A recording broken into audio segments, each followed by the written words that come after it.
Você não espera isso deles, certo?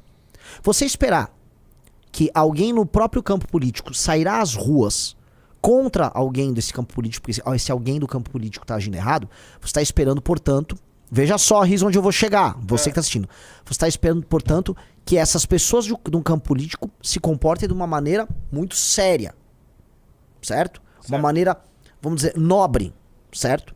O que o Nicolas está tentando desenhar nesse discurso é, olha só, será que eles vão conseguir reconhecer que o PT é ruim, que o PT tem vinculações com o crime, tá? E aí ele reclama que não há uma mobilização, inclusive entre os petistas, tá? Contra o PT. As pessoas podiam perceber que elas têm que viver a verdade, ou não é? Viver pela verdade. Pois bem, não é curioso que houve, alguns anos atrás, um grupo que, no próprio campo político da direita, se insurgiu contra os crimes cometidos por um líder de direita? Curioso. Houve ou não houve? Houve. Quem era esse grupo? Nós.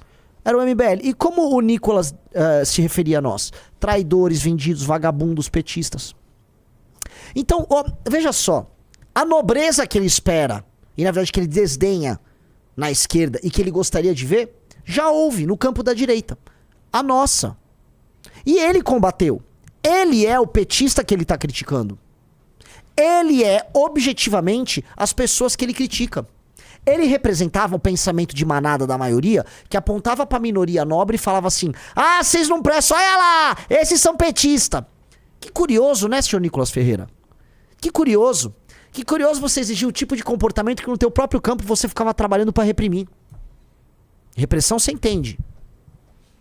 Que curioso. Eu olho isso com curiosidade, né? Porque agora o sentimento que ele tem é o de impotência, mas nem sempre foi assim. O sentimento de impotência que ele tem agora, né? De saber que a direita não consegue convencer as pessoas a irem para as ruas, é um sentimento que em grande medida a gente teve, mas como minoritário. Vocês, quando tiveram em uma posição de impedir que as pessoas fizessem o certo, você escolheu o seu lado. Que foi o comportamento de manada. Por quê? Porque isso te dava dinheiro, likes, views. É ou não é? Seguia teu planinho narcisista, de um jovenzinho narcisista, curtidor de diva pop. E ele não curtia diva pop porque elas eram gostosas, hein? Só pra deixar claro, tá? Até porque fã de Lady Gaga nunca conheci um que gostasse de mulher gostosa. Pelo amor de Deus, vai. Me apresentem que eu não conheço, tá? Então, meus queridos amigos, esse discurso já começa com um problema de nascença. E não me venha me falar que o Bolsonaro também não tinha vínculo com o crime organizado. A começar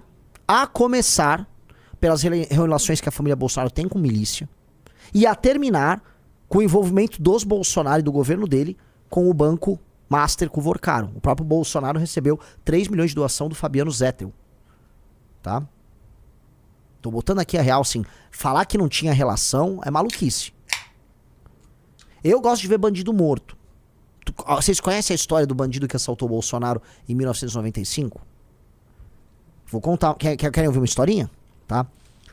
Aparentemente, o cara que buscou, perseguiu e pegou o bandido que assaltou o Bolsonaro e roubou a Glock dele, acho que foi uma Glock, uma 380 dele, e que roubaram uma moto dele em 95, teve uma história muito curiosa. Só pra lembrar.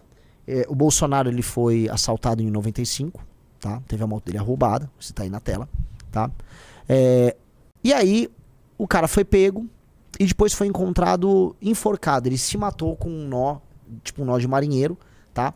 Dentro do cárcere. Quando o Bolsonaro foi instado a falar sobre isso, o Bolsonaro disse o seguinte: ah, não tenho nada a ver, né? Não tem nada a ver com isso, mas, né?